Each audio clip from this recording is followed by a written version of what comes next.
অবশেষে সেই গোপন রহস্যের পর্দা ফাঁস হল, যা এতদিন ধরে সবাইকে আড়ালে রেখেছিল।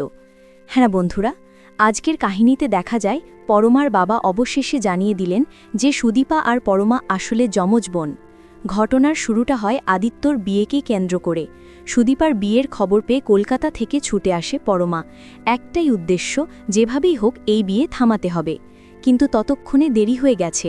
ছাদনাতলায় ইতিমধ্যেই সম্পন্ন হয়েছে সিঁদুরদান। এদিকে পরমার বাবা খবর পেয়ে নবীনপুর গ্রামে চলে আসেন, কারণ তিনি জানতেন পরমা যদি আদিত্যের কাছে ছুটে যায় তাহলে সবকিছু প্রকাশ পেয়ে যাবে, আর তা হলে মেয়ের মন ভেঙে যাবে চূর্ণবিচূর্ণ হয়ে। কারণ সবাই জানে, যদিও পরমার বিয়ে হয়েছে অভ্রর সঙ্গে, তবুও তার হৃদয়ের গহীনে এখনও জায়গা করে আছে শুধু আদিত্য। কিন্তু ভাগ্যের খেলা যেন আরও জটিল।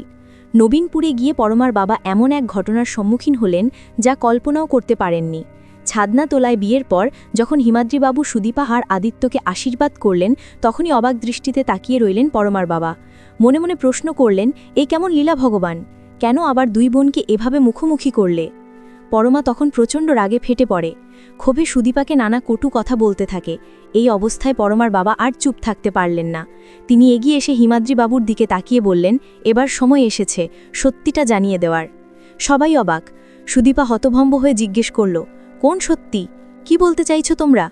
ঠিক তখনই হিমাদ্রিবাবু আর পরমার বাবা একসঙ্গে জানালেন সেই চমকপ্রদ সত্যি। তারা বললেন, পরমা আর সুদীপা আসলে যমজ বোন, এবং জন্মের পর দুজনকেই অনাথ আশ্রম থেকে দত্তক নেওয়া হয়েছিল। এমন বিস্ফোরক সত্যের সামনে দাঁড়িয়ে মুহূর্তেই থমকে যায় সবাই। সুদীপা আর পরমার চোখে অঝোর অশ্রুধারা। এ যেন একদিকে ভাগ্যের নির্মম খেলা, অন্যদিকে জীবনে লুকিয়ে রাখা অমূল্য সম্পর্কের সন্ধান।